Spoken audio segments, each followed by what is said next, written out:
Trust issues. Ito yung isang bagay na eventually magkakaroon ka after siguro ng ilang beses na pangluloko sa'yo. Nakakita ka ng lagayan ng ice cream sa freezer? Expect mo na agad na tilapia yan. Biglang may nag-DM sa'yong kakilala mo? Sus, uutang lang yan sa'yo. Nakita mo tong video na to at sasabihin ko na naman na isa to sa pinaka na-enjoy kong anime gaya ng lagi kong sinasabi every video. Ay, hindi to scam. Trust me. Mino, what's up? Ang hirap siguro maging mayaman at makapangyarihan. Isipin mo, hindi mo alam kung ano ang intensyon sa'yo ng bawat taong nakakasalamuha mo. Kinakaibigan ka ba nila dahil mapera ka? Or worse, kinukuha nila ang loob mo para later on is hold upin ka nila para sa ransom. Kaya siguro, ganito na lang kagalit o walang katiwa-tiwala itong bida sa anime na pag-uusapan natin ngayon. Ito ang Mechanical Mary. Anime na part ng napaka-underrated in my opinion na lineup ng Fall 2025. Kung halos may mga assassins na nag-a-attempt na umubos ng IRL health bar mo, need ko mag-self-censored kasi nowadays bawal na gamitin yung mga ganong word sa content creations. Anyway, kahit naman ata sino, mapapagod na magtiwala sa lahat ng tao.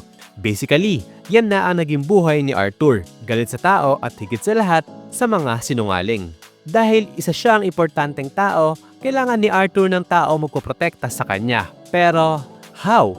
Di ba nga ayaw niya sa mga tao? Sagot? Isang fully functional robot.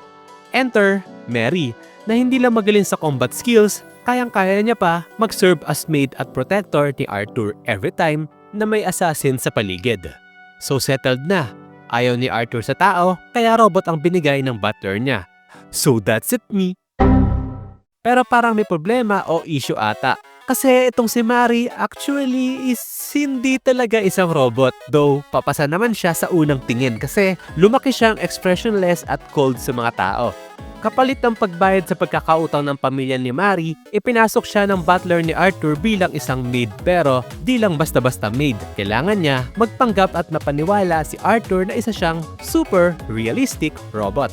Parang nakikita niyo na siguro kung ano magiging takbo ng kwento nito. Kasi in paper, it looks stupid as hell pero dahil romantic comedy to, and ewan ko ba baka bumenta lang talaga sa akin to, ang funny lang na paniwalang paniwala itong si Arthur kay Mary. Saka alam niyo yung may looming conflict na aabangan natin bilang mga viewers? Di ba nga nabanggit ko na ayaw ni Arthur ng mga nagisinungaling sa kanya. Imagine kung gaano kabigat o kasakit once nalaman niya na yung tao este robot na napapamahal na sa kanya is for the longest time ay niloloko siya. Also, dagdag ko na rin na nakakakilig tong anime na to. Kaya siguro bet na bet ko rin tong Mechanical Mary. Kasi this anime reminds me sa dalawang mga OG rom-com anime na napanood ko na Maid Sama at Hayate no Gotoku.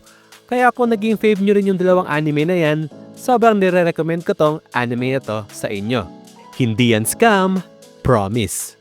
So that's it, Mina. Nag-enjoy ba kayo sa video?